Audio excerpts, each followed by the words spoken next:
അമീബയ്ക്ക് തലച്ചോറിലെത്താനുള്ള എളുപ്പ വഴി എന്നുള്ളത് മൂക്കിന്റെ ഉള്ളിൽ നിന്നാണ്. മൂക്കെന്ന് ഞാൻ ഉദ്ദേശിക്കുന്നത് ഈ ദ്വാരമല്ല, മൂക്കിന്റെ ഈ 2 നോസ്ട്രൽസ് അല്ല ഉദ്ദേശിക്കുന്നത്.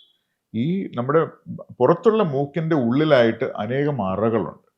അപ്പൊ ഈ അറകളിലേക്ക് അഴുക്കെന്ന് ഞാൻ ഉദ്ദേശിക്കുന്നത്, നമ്മൾ നോക്കുമ്പോൾ അത് വൃത്തിയുള്ള വെള്ളം പോലെ ഇരിക്കുമെങ്കിലും കാഴ്ചയിൽ വൃത്തിയുണ്ടെങ്കിലും അതിനകത്ത് രോഗാണുക്കൾ, മറ്റ് സൂക്ഷ്മാണുക്കൾ ഉള്ള വെള്ളമാണ് എങ്കിൽ അത് ഈ അറകളിലേക്ക് ചെല്ലുമ്പോൾ ഈ ജലത്തിലുള്ള ജീവികൾക്ക് തലച്ചോറിലേക്ക് നുഴഞ്ഞു കയറാനായിട്ട് ഏതാനും മില്ലിമീറ്റർ ദൂരമേ ഉള്ളൂ.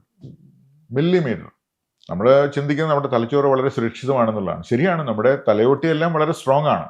ഇവിടെയൊക്കെ ഇൻഫെക്ഷൻ വന്നാലൊന്നും തലച്ചോറിനകത്തേക്ക് കയറുകയില്ല. പക്ഷേ ഈ മൂക്കിനകത്ത് നമ്മുടെ ഒരു വീക്ക് പോയിന്റ് ഉണ്ട്, ഉള്ളിലാണ്, വളരെ ഉള്ളിലാണ്. ആ പോയിന്റിനാണ് ക്രിബ്രിഫോം പ്ലേറ്റ് എന്ന് പറയുന്നത്. അതായത് വളരെ നേർത്ത ഒരു അസ്ഥിയാണ്. ഈ അസ്ഥിയാണ് മൂക്കിന്റെ അറയെയും തലച്ചോറിന്റെ അറയും തമ്മിൽ വേർതിരിക്കുന്നത്. വളരെ വലിയൊരു കോട്ടയ്ക്ക് ചെറിയൊരു വേലി കിട്ടി എന്ന് പറയുന്ന പോലെയാണ്.